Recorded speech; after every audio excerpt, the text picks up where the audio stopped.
아멘. 오늘 우리가 주신 하나님 말씀 사무엘하 8장입니다. 사무엘하 8장 1절부터 8절까지 보도록 하겠습니다. 사무엘하 8장 1절부터 8절입니다. 그 후에 다윗이 블레셋 사람들을 쳐서 항복을 받고 블레셋 사람들의 손에서 메덱 암마를 빼앗으니라. 다윗이 또 모압을 쳐서 그들로 땅에 엎드리게 하고 줄로 재어 그 두 줄 길이의 사람은 죽이고 한 줄 길이의 사람은 살리니 모압 사람들이 다윗의 종들이 되어 조공을 드리니라.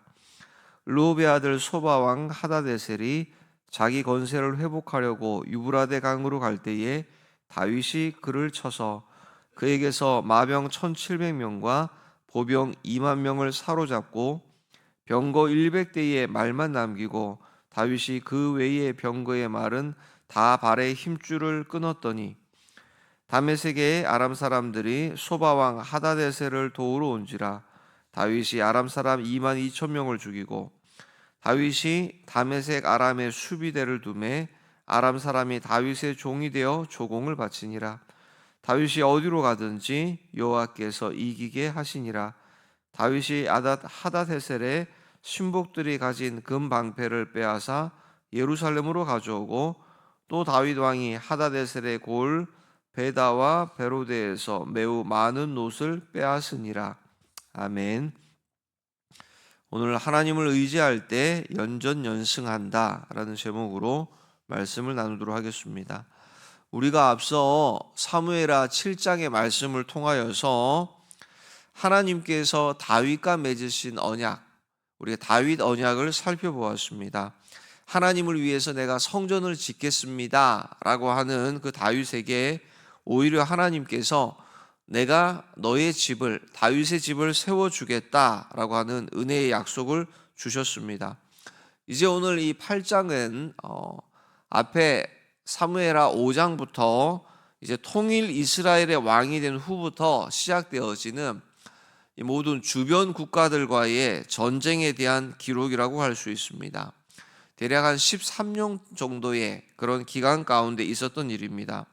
다윗은 이 기간 동안에 블레셋이나 또 모압이나 아람 등의 사방의 대적들을 물리치고 있는 그런 다윗의 모습을 보여줍니다.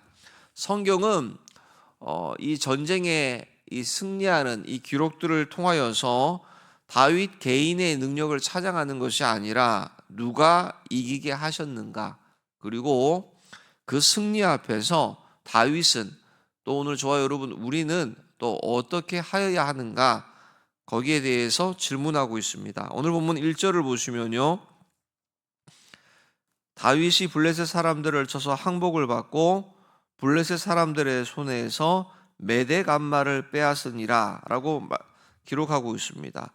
드디어 이제 다윗 왕에 이르러서 이 이스라엘 가운데에 진정한 평화가 찾아오기 시작했음을 보여줍니다. 그런데 1절에 기록하고 있는 것처럼 이제 전쟁의 기사, 계속해서 싸우는 그런 내용을 소개하고 있습니다. 그러니까 다윗이 이스라엘 전 이스라엘의 통일 이스라엘의 왕이 되어지면서 시작되어지는 진정한 평화는 그냥 되어지는 것이 아니라 그 평화를 얻기 위한 다윗의 수고함이 보여집니다. 어떻게 보면 동서남북 사방의 대적들과 싸웠다는 그런 내용이 계속해서 소개되어지는데 어두것 하나, 야, 다윗 당신이 왕이 되기를 기다렸습니다. 그리고 순수하게 자기네 나라를 바치는 그런 대적은, 또 그런 것은 아무것도 없었다라는 겁니다. 그러니까 하나하나 모두가 다 싸워서 쟁취해야만 하였다라는 것입니다. 이스라엘 가운데에 그동안 가장 이스라엘에게 가시와 같이 그들을 괴롭혀온 그런 민족이 있었다라면 바로 블레셋입니다. 자, 그런데 오늘 드디어 이 블레셋 사람들에게 특별히 메덱 암마를 빼앗았다라고 기록하고 있는데, 이 메덱 암마라는 것이 블레셋의 가드성이라든지 또 혹은 5개 도시, 아스글론이나 에구론 등의 모든 이 블레셋의 주요 도시들을 다 아우르는 모성의 굴레라는 이런 뜻으로 쓰여진 말로서, 다시 말해서 블레셋의 우리가 알려진 5개 도시와 같은 모든 주요 도시들을 다 점령하였다라는 뜻입니다. 그러니까 그동안 이 블레셋으로 말미암아 이스라엘이, 우리가 사사기를 통해서 살펴볼 수 있는 것처럼 이스라엘은 하나님의 말씀에 온전히 제대로 순종한 적이 어떻게 보면 없습니다. 그러니까 뭐 70%, 80%만 순종했습니다. 나머지 20%, 30%는요. 제가 조금 이거는 남겨두고 다음에 하려고. 그게 아니라 그들에게는 다른 그런 게 아니라 온전히 순종한 게 없었다라는 거죠. 블레셋이 그와 같았습니다. 이들이 자꾸만 이렇게 남겨두는 겁니다. 진멸. 우리가 사사기를 통해서 잠시 말씀드린 것처럼 하나님께서 가나안 정복 전쟁 당시에 이스라엘에게 원하셨던 것은 헤렘이라고 했습니다. 헤렘 전쟁, 진멸하는 것이었습니다. 모든 것이 다 하나님께 바쳐지는 전쟁이었습니다. 그래서 좋아 보이는 뭐 은금할 거 없이 모든 것을 다 불로 태우고 잔인할이 많지 남녀노소 아이들까지 다 죽여버리는. 왜 그렇습니까? 그들을 옆에 가까이 두다 보니까 이들의 영향력, 이들이 섬기는 신을 섬기고 하나님과 자꾸 멀어지게 되더라는 겁니다. 근데 이스라엘이 그렇지 않죠. 눈에 보여지는 거, 이들을 옆에 두다 보면, 노예로 부리면 또 가나안의 신과, 우리는 목자들인데 가나안의 이 땅에서 농사를 짓는 일에 익숙한 이들을 곁에 두면 여러모로 많이 도움이 되어지겠다, 뭐 이런저런 이유로 이들이 계속해서 남겨둔, 온전히 순종하지 못하는 이 블레셋, 이들이 가시가 되어져서 이스라엘의 역사 가운데에 계속하여서 이스라엘을 힘들게 괴롭혀 왔습니다. 그런데 오늘 드디어 이 다윗 왕 때에 들어와서 오늘 메덱 암마라고 하면서 블레셋, 이 주요 모든 도시들을 다 점령하였다라고 말하면서, 그동안 가나안에 들어왔지만, 약속의 땅에 들어왔지만 가나안 땅에서 단 한 번도, 한순간도 평화롭게 아무 일이 없이 지낸 적이 없었습니다. 근데 이제 드디어 특별히 이 블레셋, 이스라엘이 블레셋을 꺾게 되어집니다. 그리고 이어서 2절부터 보시면 동쪽에 모압을 정복한 것을 기록합니다. 다윗이 또 모압을 쳐서 그들로 땅에 엎드리게 하였다. 줄로 재어서 2줄 길이의 사람은 죽이고 1줄 길이의 사람은 살리니 모압 사람들이 다윗의 종들이 되어 조공을 드리니라 라고 기록합니다. 모압은 다윗의 증조 할머니, 이렇게 롯의 고향입니다. 또한 다윗이 그 옛날 사울을 피해서 이렇게 도망 다닐 때에 자신의 부모를 돌봐주었던, 그러니까 자신에게 상당히 좀 이렇게 호의를 베풀었던 그런 나라였습니다. 그러나 오늘 다윗은 하나님의 말씀에 순종하여서 그런 모압이라도 철저하게 굴복을 시킵니다. 자, 그런데 그런 모압에게 좀 혹독한 처사가 있어 보이죠.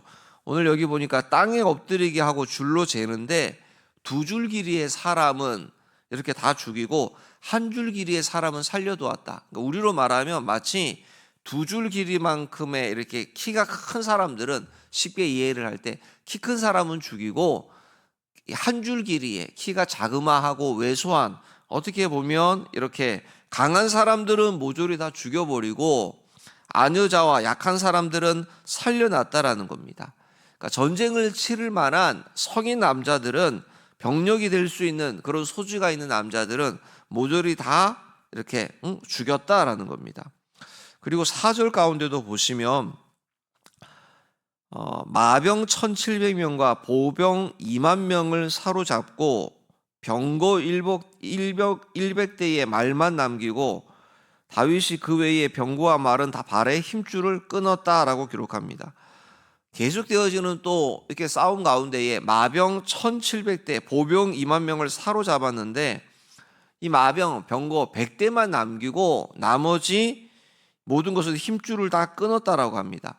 아니, 어떻게 병거 1700대를 얻었는데 그 가운데서 100마리만 딱 남겨놓고 다른 모든 것은 다 말의 힘줄을 끊어버렸다. 이게 어떻게 보면 이해할 수 없는 좀 어리석은 것 같은데, 다윗은 우리가 알고 있는 것처럼 하나님께서 이스라엘의 사람 왕을 상당히 경계하셨습니다. 우리가 알고 있는 것처럼 신정국가, 이렇게 다른 주변 국가들과 같이 인간 왕을 두시는 것을 하나님께서 원치 않으셨죠.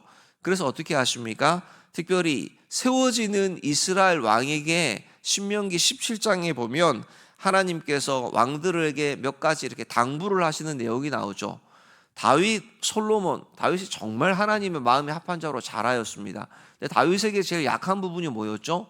여자 문제. 이게 참 해결이 안 됐습니다. 그러니까 왕에게 주시는 하나님의 명령이 뭐였냐면 아내를 많이 두지 말라. 이게 아내를 둠으로써 물론 다윗도 정략적인 그런 결혼 문제 때문에 또 많은 우상의 신들도 솔로몬도 가지고 들어오게 되지만 아내를 많이 두지 말라. 그리고 또 하나가 뭐죠? 몇 가지 가운데에 오늘 말씀에 있는 것처럼 병마 문제입니다. 병마를 많이 두지 말라. 마병을 많이 두지 말라는 것입니다. 왜 그렇습니까? 그 마병의 전차부대, 기병부대 그런 힘을 의지하지 말라는 것이죠. 그러니까 다윗이 그런 부분에 있어서만큼은 나름 하나님의 말씀에 순종하려고 정말 애를 썼던 모습을 볼 수 있습니다. 또한 너희들 왕들은 은금도 많이 두지 말라. 우리 돈 있으면 든든하죠. 재물 있으면 이렇게 먹지 않아도 호주머니에 지갑에 돈 많이 있으면 덜 배가 고프다, 든든하다 하는 것처럼 여유가 있다 하는 것처럼 그런 거 의지하지 말라고 하셨습니다. 그러니까 다윗은 이 전쟁 기사 가운데 보면 많은 전리품들을 얻게 되어집니다. 오늘 여기도 보면 조공을 바쳤다라는 이런 표현들이 몇 번 등장하는 것처럼 그러나 다윗은 많은 전쟁에 승리하면서 얻게 되어지는 이 전리품들을 이렇게 처리하는 방식이 이전의 왕인 사울 왕과는 사뭇 달랐다라는 것입니다. 앞에서 말씀드린 것처럼 하나님께서 원하시는 이스라엘은 하나님이 다스리고 직접 통치하시는 신정 국가였습니다. 자, 그런데 하나님께서 말씀으로 다스리고 통치하기 위해서 어떻게 하셨죠? 약속의 땅 가나안에 이스라엘이 들어갔을 때에 48개의 성읍을 두어서 그곳 가운데에 이 레위 지파는 따로 분깃이 없었습니다. 땅이 없었습니다. 그래서 이스라엘 12지파 흩어진 그 모든 지역 가운데에 48개의 성읍을 두고 그곳에 레위 지파의 이 레위 사람들을 그곳에다가 다 두는 겁니다.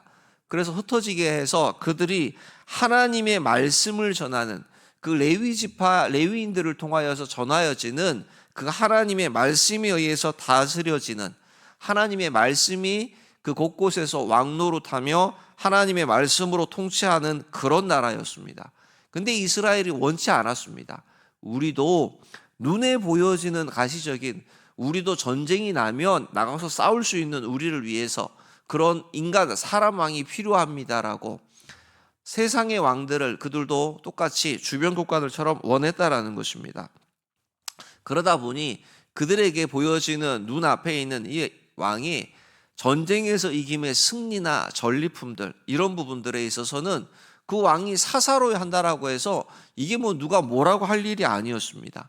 근데 다윗은 달랐다라는 것입니다. 계속하여서 본문 가운데 보여주는 모습들을 보면 특별히 8장 가운데 많은 전리품들을 다윗이었습니다. 근데 다윗은 이것을 사사로이 자기가 취하지 않습니다. 하나님 앞에 다 이렇게 보면 올려드리는 모습을 볼 수 있습니다. 특별히 오늘 우리가 기억해야 할 본문 가운데 9절이 6절을 보시면요.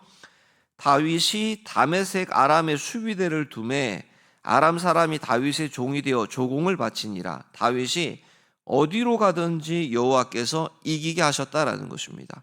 다윗이 어디로 가든지 승전을 거두었습니다. 왜 그렇습니까? 오늘 말씀처럼 하나님께서 그를 이기게 하셨기 때문입니다. 이기게 하셨다. 다른 표현으로 지경을 넓혀주셨다라는 것입니다. 하나님께서 도와주셨다. 심지어 구원하였다라는 뜻이 되어집니다. 오늘날의 우리나라도 어떻게 보면 분단국가로 남아있죠. 그러니까 세계가 주목하고 있는 것처럼 오늘 우리만 어떻게 보면 참 평화롭고 여유롭지만 우리나라는 언제든지 전쟁이 일어나도 도무지 이상함이 없는 그런 나라라고 모두가 다 주목하고 있는 곳이 현재 분단국가인 우리나라입니다. 그러니까 우리나라에게도 우리 가운데에도 이렇게 전쟁이 없이 이렇게 지금 평화롭게 유지되는 이 자체가 어떻게 보면 하나님께서 이기게 하셨다. 그러니까 하나님이 구원하셨다. 하나님께서 지켜주셨다라는 하나님의 은혜가 필요한 것입니다. 자, 그런데 이런 외부적인 이런 전쟁만 우리가 생각한 일도 아니죠. 우리는 치열하게 지금 다윗과 이스라엘과처럼 외부적인 전쟁을 나가서 싸우지는 않습니다. 그러나 우리는 매일매일 전쟁의 치열한 영적 전투의 현장에서 살아가고 있습니다. 특별히 어떤 전쟁입니까? 우리 안에서 내면과 우리는 싸우고 있습니다. 오늘 이 다윗은 하나님께서 어디로 가든지 이기게 하셨다, 그를 도우셨다, 그와 함께 하셨다라고 한다라면 오늘 저와 여러분 우리에게도 마찬가지입니다. 우리가 하나님을 의지하고 함께 한다라면 우리 역시도 어디를 가든지 이기게 하신다라는 겁니다. 우리가 밖에 있는 적들과 싸우는 것이 아니라 더 중요한 건 오늘 우리는 누가 뭘 하지 않는데 우리 내면에 있는, 내 안에 있는 적들과 계속해서 싸워내고 있습니다. 우리 내면 안에 시기심, 우리 다른 사람이 잘 되는 거 보면 우리 믿는 사람들 가운데서도 주의 은혜라고 고백하고 간증할 때 왜 그렇게 속이 상한지, 왜 저 집사님 저 가정에 하나님이 저런 은혜와 복을 주셨는지, 도대체 나는 왜 이러고 달라지는 게 없는지, 이 시기심이 음란함들을 끊어버리는 게 아이들로부터 비롯해서 정말 마지막 이렇게 노년에 이르기까지 이 성적인 음란함, 그리고 분냄과 당짓는 것, 거짓과 탐욕, 이 무수한 적들이 우리 안에 있다라는 것입니다. 이거 이겨집니까? 우리가 이길 수 있습니까? 끊어낼 수 있습니까? 하나님께서 이기게 해 주셔야 한다라고 성경이 말씀합니다. 그러니까 내 안에 무수한 이렇게 싸워야 되어지는 그런 치열한 전투의 현장에서 이기는 방법은 하나님이 없으면, 하나님께서 함께 해주시지 않으면 한순간도 이길 수 없는, 단 하루, 아니 그냥 선줄로 아니면 그냥 넘어진다라는 것입니다. 오늘 이 본문에 다윗과 같이 이스라엘처럼 우리가 어디 나가서 막 치고받고 싸우는 그런 건 아니지만 우리는 오히려 더 치열하게 매일매일 살아가고 있는 사람들이 오늘 저와 여러분 우리의 모습이라는 거죠. 그래서 언젠가 그런 이야기 드렸지 않습니까? 목회자는 어떤 면에서 신앙생활하는 게 참 편한다는 겁니다. 목회자는, 사역자들은 다 믿음의 성도들과 교제합니다. 만나는 분들도 다 믿는 목사님들, 다 그리스도인들 안에서 함께 교제합니다. 근데 성도분들은 다르시죠. 여러분들은 이미 믿지 않는 세상 가운데서 구별되어진 그리스도인으로 살아내어야 하는, 내 안에서 치열한 영적 싸움을 할 뿐만 아니라 믿지 않는 무리들 가운데에서 삶으로 예배드리는 또 치열한 또 다른 현장 가운데 계십니다. 그러니까 여러분들이 더 치열하게 싸우고 올라오시는 거지, 어떤 면에서 목회자들은 그런 걸로서 약할 수도 있죠. 그런 정말 믿지 않는 사람들 틈바구니 속에서 내가 목사야, 내가 장로님이야 라고 하면서 치열하게 부딪히는 이런 부분이 없다라는 거죠. 세상에 얼마나 악한, 우리가 치열하게 싸워내어야 하는 쉽지 않은 이런 현장이 얼마나 많이 있습니까? 특별히 다윗도 그렇지만 오늘날에 이렇게 참 언론을 통해서 안타까운 소식들, 목회자들, 수많은 목회자들이 이렇게 돈 문제, 특별히 음란한 문제 이런 것들로 무너졌다, 눈살을 찌푸리게 하는 이런 기사들을, 소식들을 많이 듣습니다. 요즘에 또 얼마나 많은 중독들이 있습니까? 중독들. 미디어, 휴대폰, 스마트폰을 놓지 못하고 하는 미디어 중독뿐만이 아니라 쇼핑, 먹는 것, 심지어는 건강을 위한 운동도 중독이라고 합니다. 중독. 폭력, 순간에 분을 참지 못합니다. 본인이 한번 욱하고 나서 내가 왜 그랬지? 이게 제어가 안 되는 겁니다. 우리 안에 얼마나 많은 부조리함이 있고 부패함이 있고 구조적으로 말할 수 없는 악함이 얼마나 많습니까? 날마다 우리도 이 다윗 왕 이스라엘이 가나안 정복 전쟁 가운데서 다 하지 못한 모든 이런 악한 것들과 계속해서 싸워내야 하는 것처럼 날마다 싸워서 이겨야 하는 것들이 정말 많다라는 것입니다. 어떻게 합니까? 하나님께서 함께 해주셔야만 넉넉히 싸워낼 수 있다라는 것입니다. 그래서 그 결과가 7절을 보시면요, 7절 8절에 다윗이 하다데셀의 신복들이 가진 금방패를 빼앗아 예루살렘으로 가져오고, 또 다윗 왕이 하다데셀의 골 베다와 베로데에서 매우 많은 옷을 빼앗으니라.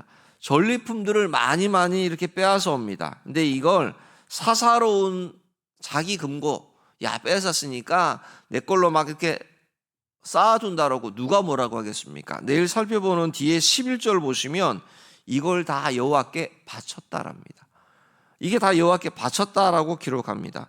그러니까 승리함 이후의 태도가 그의 신앙의 또 하나의 모습입니다. 우리로 말하면 기도 응답 받은 이후에, 은혜 받은 이후에 내가 어떠한 태도 모습으로 있는지, 그것이 또 하나 우리의 신앙의 모습이라는 것입니다. 다윗이 엄청난 마병을 얻었죠. 1700대를 얻었지만 군사력을 의지하지 말라라고 하는 하나님의 말씀을 의지하기 위해서 100대만 낭비고 어떻게 해요? 힘줄을 끊었습니다. 빼앗아온 이 수많은 금, 은, 놋 자신의 금고에 채우지 않고 하나님 앞에 다 여호와께 드렸다라는 것입니다. 왕이 사사롭게 살지 않는데, 왕이 사심을 가지고 자기의 욕심을 채우지 않는데, 왕이 하나님의 말씀 앞에서 말씀의 기준을 두고 이렇게 살아가는데, 이 백성들이 이 다윗 왕의 권위를 인정할 수밖에 없습니다. 왕에게 순복하지 않을 이유가 없습니다. 그렇게 통일 이스라엘, 이 다윗 왕을 중심으로 이스라엘이 점점 단단해져 가는 겁니다. 그런 이스라엘을 바라보고 있는 주변의 적들이 무릎을 꿇게 되는 것입니다. 오늘 성경은 이것이 바로 하나님이 통치하는 나라의 모습, 주의 말씀이 왕노릇하는, 말씀의 다스림과 통치함을 받는 오늘 믿음의 성도의 이렇게 모습, 또 그런 나라라고 우리에게 소개합니다. 말씀을 맺습니다. 사방의 적들을 물리치고 이스라엘의 진정한 평화를 가져온 이런 다윗의 화려한 승전보, 이 가운데서 우리가 반드시 기억해야 될 것이, 다윗이 어디로 가든지 여호와께서 이기게 하셨다라는 것입니다. 그러니까 다윗이 잘나서 군사력이 강해서 이긴 것이 아니라 하나님께서 그의 지경을 넓혀 주셨다, 하나님께서 그와 함께 하셨다, 그를 구원하셨기에 가능한 일이었다라는 것입니다. 우리 삶의, 우리 인생의 전쟁터에서도 내가 전략을 잘 짜서 준비해서 이기는 것이 아니다라는 것입니다. 우리가 알고 있지 않습니까? 산 증이지 않습니까? 우리의 방법대로 살아온 모습이 오늘 지금 우리 숱하게 우리가 살아와 봤지 않습니까? 누가 그러던데, 내가 이렇게 다 해봤는데, 경험이 있어서 이런저런 거 알아봤는데, 그렇게 해서 쌓아온 경험이 우리가 여기까지 이 모습으로 달려왔습니다. 뭐죠? 하나님께서 이기게 해 주셔야만 이길 수 있다는 것을 우리도 잘 알고 있습니다. 오늘 다윗을 이기게 하셨던 그 하나님께서 오늘 우리의 하나님 되셔서, 우리가 다윗과 같이 내 힘을 의지하지 않고 또 내 탐욕을 내려놓으면서 오늘 하나님의 이 말씀 앞에서 바로 설 때 저와 여러분 우리 가운데에 동일한 승리를 허락하여 주실 줄을 믿습니다. 오늘 우리의 가정 가운데에서, 또 우리 직장의 삶의 현장에서 무엇보다도 우리 안에, 내면의 안에 있는 하나님이 주시는 정말 연전연승의 말씀의 제목과 같은 이런 승리의 이런 역사가 일어날 수 있기를, 내가 싸우려는 것이 아니라 하나님께서 나와 함께 하셔서 싸울 때 사방의 대적이 무릎을 꿇고 정말 먼저 내 안에서부터 진정한 샬롬의 평화가 우리 가운데 함께하게 되어질 줄로 믿습니다. 이런 은혜 아래 오늘도 넉넉히 살아낼 수 있기를 주의 이름으로 축복합니다. 하나님 감사합니다. 이 아침에